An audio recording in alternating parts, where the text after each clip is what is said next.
amis, j'espère que vous allez bien. Je vous retrouve aujourd'hui pour tester ensemble plusieurs des produits petit prix qui ont fait le buzz en ce moment. On en a entendu parler à peu près partout, notamment le fond de teint en poudre de chez L'Oréal. On a le nouveau mascara de chez Maybelline, le mascara Sky High. On a aussi les Shine Loud de chez NYX. Et au passage, on va aussi tester la nouvelle petite palette de chez Maybelline. C'est la palette Nudes of New York. Est-ce que ces produits valent le coup? Est-ce que ces produits méritent tout le buzz qu'on leur a accordé? Si ça vous intéresse, si vous avez envie d'avoir la réponse, restez avec moi et préparez-vous à me voir réaliser cette transformation dans 3, 2, 1. Je vous retrouve avec l'application du fond de teint. On va tester la dernière nouveauté de L'Oréal qui fait tant parler d'elle. Il s'agit du dernier fond de teint poudre infaillible 24 heures Fresh Wear Foundation in a Powder, qui est donc censé être un fond de teint longue tenue en poudre. Je vais vous lire un petit peu les détails du produit que j'ai pu trouver sur le site L'Oréal. On nous dit la couvrance d'un fond de teint mais la facilité et le confort d'une poudre. Ce fond de teint poudre offre une couverture mate longue durée et un teint uniforme, texture très légère qui est très agréable sur la peau et permet à la peau de respirer. Ce fond de teint poudre longue tenue résiste au frottement, à l'eau, la chaleur, la transpiration, un teint mat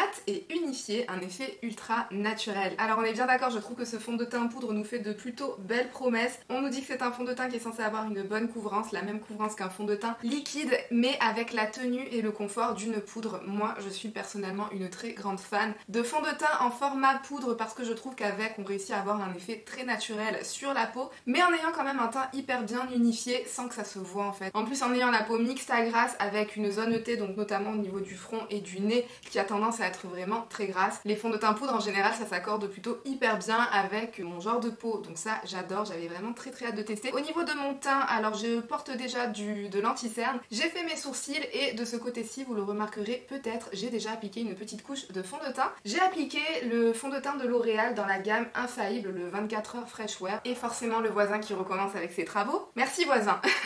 Donc du coup je disais que de ce côté-ci de mon visage j'ai déjà appliqué le grand frère du fond de teint poudre parce qu'en fait j'ai envie de faire quelques petites comparaisons avec vous. Du coup donc en termes de teinte, exactement la même teinte que celui-ci, donc on va pouvoir comparer si déjà en termes de teinte on est sur la même chose ou pas. Ensuite en termes d'application, les fonds de teint poudre comme ça, moi il y a une façon dont je préfère les appliquer. Alors à l'intérieur il faut savoir qu'on a une petite éponge pour appliquer le fond de teint, mais je trouve pas que ce soit l'idéal en fait. En général je trouve que les applications avec ces petits trucs-ci, même si c'est ce qu'on a vu de partout sur TikTok, on a vu toutes les filles en train de prendre le produit et de faire ça, j'ai même pas essayé, j'ai même pas envie d'essayer parce que je comprends pas comment on pourrait avoir un effet naturel en prenant de la poudre en l'appliquant de cette façon là. J'ai envie de dire on a des pinceaux, pourquoi pas s'en servir. Et de toute façon en plus en matière d'utilisation sur le site de L'Oréal, ce qu'ils nous disent aussi c'est de l'appliquer. Appliquer le fond de teint poudre avec un pinceau poudre en commençant par la zone T puis en travaillant vers l'extérieur du visage. De cette façon vous créez une couverture uniforme et impeccable. Donc c'est exactement ce qu'on va faire. On va pas faire comme tout ce qu'on a vu sur TikTok avec ce fond de teint-ci, hein. Ici on est dans la vraie vie, on va faire comme on fait dans la vraie vie, c'est-à-dire prendre nos pinceaux poudre et appliquer le fond de teint. Moi perso, ma préférence c'est ce pinceau-ci, c'est-à-dire un pinceau poudre mais qui est quand même assez petit, vous voyez, comparé à celui-là qui est beaucoup plus large, parce que je trouve que du coup cette forme nous permet un petit peu d'avoir le meilleur de chaque monde, c'est-à-dire que vous avez un pinceau quand même assez petit et relativement dense, donc ce qui vous permettra quand même de prélever suffisamment de matière pour avoir un petit peu de couvrance, mais il reste suffisamment fluffy pour vous permettre une application. J'espère que vous entendez pas ce bruit de travaux, c'est une catastrophe. Le voisin, si tu pouvais t'arrêter rapidement ça m'arrangerait, merci. Donc je disais c'est un pinceau qui reste quand même suffisamment fluffy pour vous permettre d'avoir une application avec un rendu suffisamment naturel, parce que le risque des fonds de teint poudre, si vous appliquez ça avec des pinceaux un petit peu trop denses, vous risquez d'avoir un effet un petit peu trop plâtré, un effet un petit peu trop, vous vous êtes ouvert un sac de farine qui vous a explosé à la figure. Enfin voilà, on connaît tout cet effet là quand on applique un petit peu trop de poudre et ce n'est pas ce qu'on recherche, hein. Donc après tout ce blabla, on en est à exactement 11 minutes de tournage. Il serait peut-être temps que je commence à appliquer le fond de teint, on est bien d'accord. Comme d'habitude, je parle beaucoup trop. Alors, un petit truc à savoir, c'est que ce fond de teint, quand vous le prélevez, il est quand même assez poudreux. Je sais pas si cette information vous intéresse vraiment, parce qu'on est quand même sur un format poudre, mais c'est quand même un fond de teint qui est assez poudreux. Donc je vais l'appliquer sur la partie de mon visage sur laquelle je n'avais appliqué aucune matière au préalable, c'est-à-dire de ce côté-ci, et on va comparer avec ce qui se passe de l'autre côté, c'est-à-dire la version originale du L'Oréal infaillible Fresh Wear blablabla, mais en version liquide. Vous voyez vraiment ce que j'aime avec ce pinceau, c'est qu'il est suffisamment petit pour me permettre d'aller en précision sur toutes les zones de mon visage et donc du coup d'appliquer suffisamment de matière, mais du coup il est assez fluffy pour bien diffuser cette matière et pas me donner d'effet plâtre. Alors voilà ce que ça donne en termes d'application et voilà la comparaison entre les deux côtés. Si j'ai une toute première remarque à faire, c'est que personnellement je trouve que la version poudre est légèrement vraiment un tout petit chouïa plus foncé que la version liquide. Deuxième observation, je pense que vous le verrez assez bien, forcément de ce côté-ci on a appliqué une poudre donc c'est beaucoup plus mat, c'est un rendu beaucoup plus mat que ce qui se passe de ce côté-là. Et en termes de couvrance, par contre en termes de couvrance, ce qui est top c'est que je trouve qu'on a exactement la même couvrance des deux côtés. Ce qui est top aussi de ce côté-ci c'est que je trouve que la poudre ne migre absolument pas dans les petites ridules,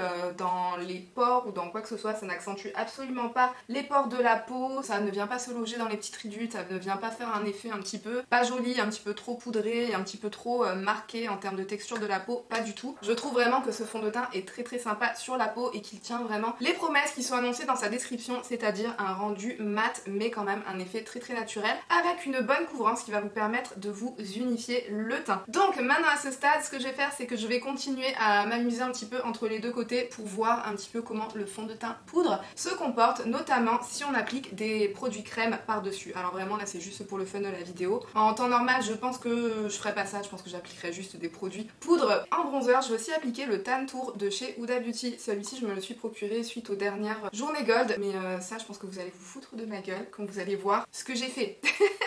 Alors j'étais en train de choisir ma teinte sur le site de Sephora. J'ai pas trop fait gaffe parce que j'étais en train de galérer à trouver d'autres teintes pour d'autres choses, notamment pour le fond de teint poudre de chez Fenty, etc. Bref, c'est pas le sujet de la vidéo. Du coup, celui-ci, je sais pas ce qui m'est passé par la tête. J'ai pas bien pris le temps de regarder les teintes de ce bronzer-ci de chez Huda Beauty. J'ai vu la teinte médium. Je me suis dit, en général, les teintes médium, c'est ce qui me va. Donc j'ai mis dans mon panier la teinte médium. Je pense que quand vous allez voir la teinte de ce truc-là, vous allez vous aussi partir en fou rire, vous allez tellement vous foutre de moi. Je vous entends d'ici. Rigolez pas trop fort quand même. Franchement ça arrive qu'à moi ce genre de truc, je sais pas comment je me suis débrouillée. Regardez-moi la teinte. Regardez-moi comment c'est foncé. Et encore j'ai limite l'impression que ça apparaît un poil plus clair à la caméra que ce que ça peut être vraiment dans la réalité. Non mais c'est hyper foncé. J'ai fait un petit swatch pour voir le truc, c'est genre hyper foncé. Bon je vous laisse 5 secondes pour continuer à rigoler. Je vous attends. C'est bon, vous avez fini. Ok, on peut passer à l'application. Au moins, un très bon point pour Huda Beauty avec cette gamme de Tan Tour, c'est que vraiment, elle s'adresse à toutes les carnations de peau. Parce que c'est assez rare de voir des teintes médium qui soient déjà aussi foncées que ça. Pourquoi est-ce que j'ai pas regardé des swatchs? Bref, c'est pas grave, après ce fou rire, on va enfin passer à l'application de ce truc là. C'est la première fois que je l'essaye sur ma peau, donc ne rigolez pas trop s'il vous plaît si ça devient un carnage. Je vais l'appliquer au duo fibre et je vais juste faire ça avec mon pinceau. Et bah écoutez, croisez les doigts pour moi, hein. Ouh là là. O-M-G. C'est foncé, dis donc. Comment je me suis débrouillée? Non mais sérieux, je comprends pas. Bon, au moins, c'est bien parce que le truc s'applique hyper bien. J'ai commencé par le côté où j'avais mis le fond de teint liquide parce que je pense que c'est le côté où forcément ça se comportera le mieux. Vous allez me dire c'est peut-être un petit peu bête hein, de tester un produit bronzer que je n'avais jamais testé avant dans ce genre de vidéo. Ah, j'en ai peut-être trop mis là. J'ai l'impression que le truc m'enlève complètement le fond de teint que j'ai pu mettre en dessous. Quand je vous disais que j'aimais pas les produits crème, ça fonctionne jamais sur moi. J'ai l'impression que ça vient enlever en fait tout le fond de teint que j'ai pu mettre en dessous. En fait quand je l'estompe, le truc s'estompe très bien, mais sauf que le fond de teint se barre en même temps quoi. Bah écoutez, c'est pas fameux, on va faire ça de l'autre côté. Je le teste en même temps dans cette vidéo parce que je me suis dit que ça pourrait être sympa parce que je pense pas que je vous ferai une vidéo dédiée à tous mes achats Sephora Gold parce que j'en ai pas fait tant que ça non plus. Oh, cette teinte est vraiment beaucoup trop foncée. Pour moi c'est une catastrophe. Bon, bah écoutez... C'est quand même un petit peu un échec. Je sais pas si ça se verra vraiment très bien à la caméra, mais c'est un poil foncé quand même. Hein. Je suis pas ravie du rendu, j'ai l'impression que c'est un petit peu soulevé le fond de teint en dessous. Écoutez, ce que je vais faire du coup, c'est que je vais prendre mon fond de teint poudre et je vais l'appliquer de partout. De toute façon, c'est ce que j'avais aussi l'intention de faire parce que les fonds de teint poudre, ce que j'aime bien faire, c'est soit les appliquer directement sur peau nue ou bien sur peau avec juste une petite base pour le teint. Mais sinon aussi, j'aime bien rajouter un voile par-dessus un autre fond de teint liquide. En général, je fais ça avec des fonds de teint qui peuvent avoir une couvrance légère à moyenne pour leur ajouter une toute petite pointe de couvrance et mais là je vais du coup en réappliquer un petit peu de partout juste pour cacher ce que j'ai fait. Puis de toute façon c'est la méthode du maquilleur de Gilo, non? D'appliquer les produits crème, de faire le contouring etc. en premier et ensuite de venir appliquer par dessus le fond de teint, non? Donc je suis quasiment en train de faire la même technique qu'un maquilleur professionnel là, non?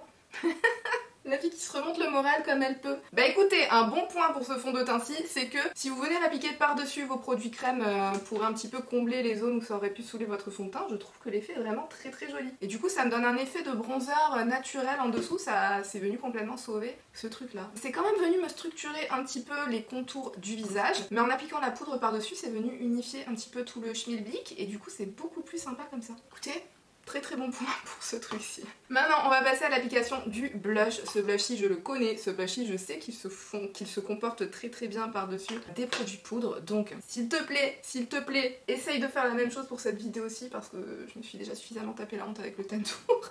Ouais, c'est pour ça que j'aime pas les produits crème comme ça ou en général. Je trouve que c'est trop aléatoire. Comparé à des produits poudre où je suis sûre du rendu que j'aurai, je trouve que les produits crème, c'est beaucoup trop aléatoire en termes de rendu, bref. Écoutez, je trouve que le rendu est vraiment pas si mal que ça, hein, pour l'avoir appliqué par-dessus un fond de teint poudre. Après, bien sûr, c'est pas vraiment ce que je vous recommande, hein. Je vous recommanderais de continuer votre routine avec que des produits poudre pour être sûr de pas galérer avec, mais là c'était juste pour le fun, c'était juste pour s'amuser, c'était juste pour le mettre en mode crash test ultime, dans les pires conditions et voir ce qu'il va donner. Mais écoutez, ça s'est comporté pas plus mal et le voisin qui recommence, merci beaucoup. Et j'ai juste repris mon pinceau avec lequel j'avais appliqué le fond de teint et j'ai juste retapoté un tout petit peu comme ça aussi par-dessus pour vraiment tout bien unifier, pour vraiment fondre toutes les matières les unes dans les autres. Et écoutez, je trouve que le résultat final est vraiment pas si mal que ça. Donc à ce stade, ce truc-ci, je le trouve vraiment très très bien. En termes de tenue, ce que je vais faire, c'est que je reviendrai en fin de journée pour vous faire un petit point, pour vous montrer comment ça s'est passé des deux côtés. Donc du côté où on a le fond de teint liquide avec le fond de teint poudre par-dessus, et ce côté-ci où on a juste le fond de teint poudre. Donc pour ça, on se retrouve en fin de journée. Et pour maintenant, on va passer au reste du make-up. Du coup, on va passer au make-up des yeux. Et pour ça, il y a deux petites nouveautés de chez Maybelline dont j'ai envie de vous parler. Donc tout d'abord, une petite palette. C'est la Maybelline Nudes of New York, et cette palette-ci, elle me tentait depuis tellement longtemps parce que c'est une palette qui me rappelle énormément à la fois les palettes Soft Glam de Anastasia Beverly Hills et la palette Born This Way de Too Faced. Je me suis dit que si on pouvait avoir un équivalent qui en termes de qualité soit plutôt pas mal mais à des prix drugstore, ça serait vraiment super chouette et un super bon point de la part de Maybelline. C'est pas une palette révolutionnaire en termes de couleurs, mais en tout cas je trouve que c'est la palette de neutre parfaite. Il n'y a plus qu'à tester la qualité et voir ce que ça donne. Donc on va faire ça tout de suite. Je vais commencer à travailler mon creux de paupière avec ce farci. Ah ouais, alors déjà en termes de pigment, pour les mats, ça a l'air vraiment très bien. Je suis impressionnée là, je m'attendais pas à ce rendu là dès le premier coup de pinceau. C'est pas mal, c'est vraiment pas mal du tout. Donc je pense qu'on va se faire un look très très simple. En même temps, c'est une palette de neutre, donc on est bien d'accord que j'arriverai pas à faire grand chose d'autre qu'un look très très simple sûrement. Je vais intensifier mon creux de paupière avec le fard qui est juste ici. En plus je la trouve très très bien réalisée cette palette-ci parce que vous avez de quoi vous faire des looks entièrement dans les marronnés, mais vous avez aussi quelques fards qui va vous permettre d'emmener votre look un petit peu plus dans les tons froids, dans les tons mauves avec ce qui se passe par ici et avec ce fard-ci aussi. Et par là aussi on est dans des tonalités un petit peu plus froides, donc on a un bon équilibre en fait entre les fards chauds et les fards froids. Donc je pense que c'est vraiment une palette de neutre qui a été très très bien pensé. Il n'y a plus qu'à voir en termes de qualité ce que ça va donner. Ce fard mat aussi a l'air de vraiment très très bien se travailler, c'est très pigmenté. Pour l'instant en termes de fard mat, je suis assez impressionnée. Vous allez me dire on n'a utilisé que deux, hein, donc il n'y a pas encore de quoi s'affoler.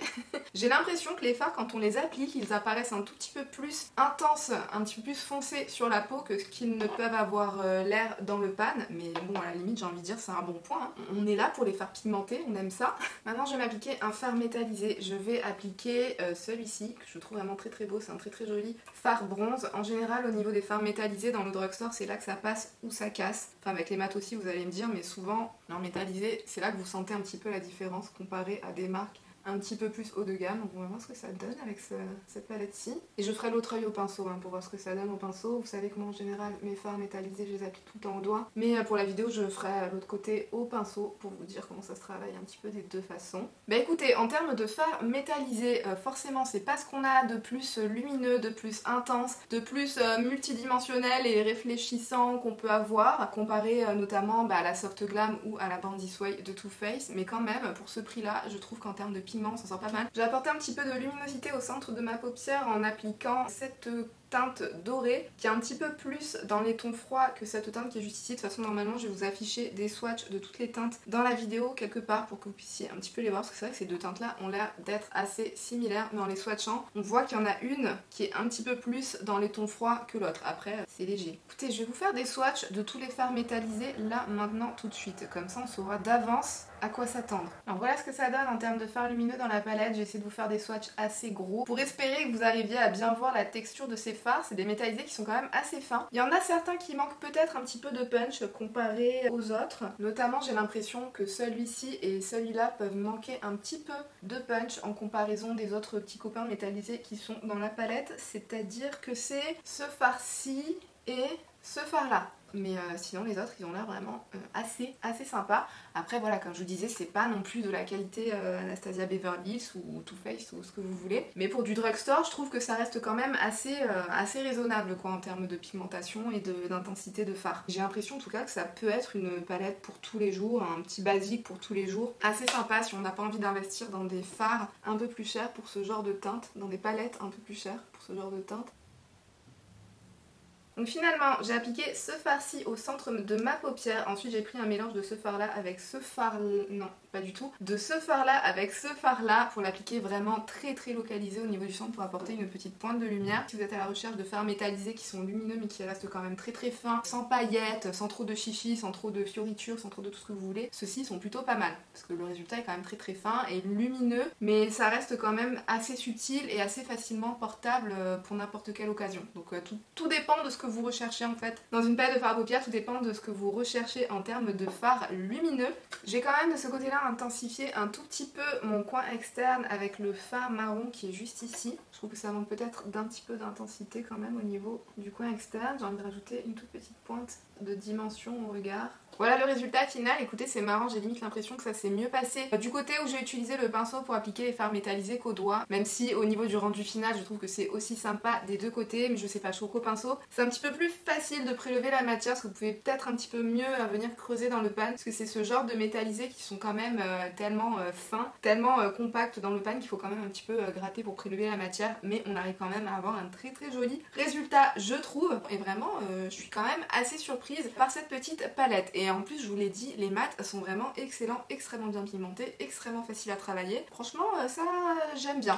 Maintenant du coup on va passer à l'application du mascara, et pour ça c'est une petite nouveauté, c'est le Maybelline Lash Sensational Sky High. C'est aussi un mascara dont on a énormément entendu parler en ce moment, qui apparemment ferait des merveilles. Je vous l'avais dit pendant ma vidéo haul, mais moi en général les mascaras de chez Maybelline ça ne marche quasiment jamais sur mes cils. Donc on va voir ce que ça va donner avec ce fameux Sky High qui est censé nous donner de la longueur et du volume. Alors je l'ai déjà testé une fois et j'ai pas forcément été ultra séduite par cette première application. Alors déjà, voici comment la brosse se présente. C'est une brosse en picot qui est quand même relativement fine, qui est assez pratique je trouve. Enfin en tout cas au vu de la forme, c'est le genre de brosse qui a l'air d'être assez pratique pour travailler ses cils. C'est une brosse qui est vraiment très souple. Hein. Vous voyez, elle se plie vraiment très facilement. Donc je vais vous faire la démo sur mon premier œil. Là ça fait quelques jours que je le laisse un petit peu sécher en espérant que la matière, une fois qu'elle sèche un petit peu, au bout de quelques jours, qu'elle soit un petit peu plus agréable à travailler. On va venir voir ça. Je vais vous laisser vous montrer le résultat en direct. Je vais peut-être l'accélérer parce que moi je vous l'ai peut-être déjà dit 150 000 fois, mais en général moi avec les couches de mascara j'y vais. Je les empile, j'applique à peu près 300 couches de mascara pour que le résultat me convienne. Donc on va commencer tout de suite, sinon on est là pour la journée.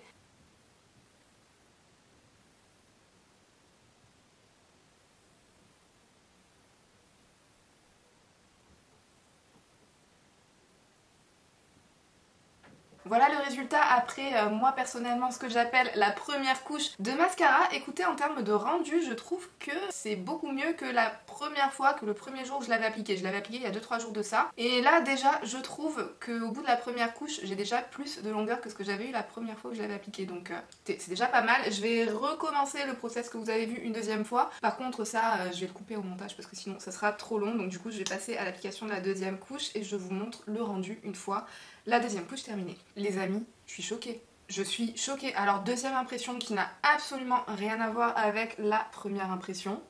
Je suis choquée. J'espère que vous arriverez à voir quelque chose à la caméra, mais il m'a fait une frange de cils de ouf. Faut savoir que de base, j'ai des cils qui sont courts, qui sont fins et qui sont droits. Là, comme ça, dans mon miroir, je suis bluffée. Je suis vraiment bluffée. Il a un très très joli rendu en termes de longueur. Alors, au niveau de la longueur, il allonge super bien les cils et ça, dès la première couche. Mais je trouve que la deuxième couche permet de lui donner un petit peu plus de volume. Je suis vraiment impressionnée par le résultat, surtout que la première fois que je l'ai appliqué, ça n'avait pas du tout ce résultat là. Donc ça je pense que c'est le genre de mascara qu'il vaut mieux ouvrir, laisser sécher quelques jours, une petite semaine maximum et ensuite venir travailler. Là moi ça fait genre 2 jours, je l'ai ouvert il y a 2-3 jours hein. Et je vous dis entre jour 1 et jour 3 ça n'a absolument rien à voir. On va voir ce que ça va donner en termes de tenue parce que normalement je vais essayer de revenir en fin de journée pour vous montrer un petit peu toute la tenue de tout ce make-up là. Je vais juste m'appliquer quelque chose sur les lèvres. Il s'agit d'une petite nouveauté de chez NYX qui elle aussi a énormément fait le buzz comme la plupart des produits de cette vidéo. C'est des produits dont on a entendu parler un petit peu partout donc du coup c'est un petit peu le moment de tester est-ce que c'est vrai, est-ce qu'on nous a menti ou est-ce qu'on nous a dit la vérité. On le saura d'ici la fin de cette journée. Du coup ça c'est le nouveau Shine Loud de chez NYX. C'est la teinte Ambition Statement que moi je possède. En fait c'est censé être un rouge à lèvres liquide avec un fini glossy sur les lèvres. De ce côté vous avez le côté façon rouge à lèvres liquide et de l'autre vous avez un côté un petit peu plus gloss et vous êtes censé venir les appliquer les uns après les autres pour avoir à la fois la longue tenue d'un rouge à lèvres liquide mat mais la brillance et le côté glossy d'un gloss. Je vais l'appliquer directement sur les lèvres, je vais pas vous faire de swatch parce que je sais pas si vous vous rappelez, dans ma vidéo haul, je vous avais fait un swatch sur la main de cette couleur-ci. Le swatch, sans mentir, il a tenu sur ma main pendant 24 heures. Et pourtant juste après la vidéo, je suis allée m'appliquer plein d'huile démaquillante sur la main pour le faire partir. Je me suis lavé les mains à peu près 356 milliards de fois dans la journée, mais le truc ne partait pas. Le truc ne partait pas. J'ai eu un swatch de ce truc-ci sur la main pendant 24 heures et ça ne voulait absolument pas se barrer. Donc j'ai vraiment très peur de l'appliquer sur les lèvres. C'est bien d'avoir de la tenue, mais le truc qui ne veut plus s'enlever à tout jamais, ça on n'en veut pas par contre. Alors déjà j'aime beaucoup la couleur de ce truc là. J'aime énormément en fait l'applicateur du côté rouge à lèvres liquide. C'est un applicateur en forme de goutte. Vous avez comme un petit creux en fait au cœur de la goutte qui permet de prélever suffisamment de produit pour pouvoir faire les deux lèvres sans avoir besoin de retremper l'applicateur à l'intérieur du petit tube. Ce qui est aussi super cool c'est que la forme de goutte avec la pointe vraiment très fine mais le centre un petit peu plus rond, ça vous permet de faire à la fois une application hyper précise pour le contour des lèvres et de venir remplir hyper rapidement ensuite. Franchement la forme de l'applicateur est top. J'aime aussi beaucoup la texture de la partie rouge à lèvres liquide parce que c'est pas une texture qui est particulièrement collante, qui va venir vous assécher les lèvres. Je sais pas si vous vous rappelez mais Kiko dans leur marque ils ont le même genre de produit, ils ont sorti ça il y a vraiment très longtemps. Mais le côté rouge à lèvres liquide je trouve que quand il sèche il vient vraiment, vous sentez qu'il vient vous assécher un petit peu les lèvres. Alors que celui-ci je le laisse sécher pour venir ensuite appliquer l'autre côté et j'ai pas l'impression qu'il me dessèche les lèvres. Alors je précise que j'ai mis un tout petit peu de baume à lèvres, vraiment très peu de baume à lèvres en dessous pour le confort. Mais de toute façon je fais tout le temps ça, peu importe le rouge à lèvres. Mais alors celui-ci, je ne le sens absolument pas me dessécher les lèvres. Et il n'est pas du tout collant. Bon, une fois qu'il a séché, par contre, ce que je remarque, c'est qu'il donne un petit peu cet effet de lèvres craquelées qu'un rouge à lèvres liquide mat, vraiment extra mat, pourrait donner. Du coup, je pense que c'est le moment de venir appliquer le côté glossy par-dessus pour voir si ça va un petit peu régler ce problème-là ou pas. Mais par contre, la texture, c'est cool parce que ça ne colle absolument pas et ça ne sèche absolument pas, ça n'assèche absolument pas les lèvres. Oh, c'est marrant, il est tout doux l'applicateur. C'est un applicateur en pinceau mais qui est vraiment super doux.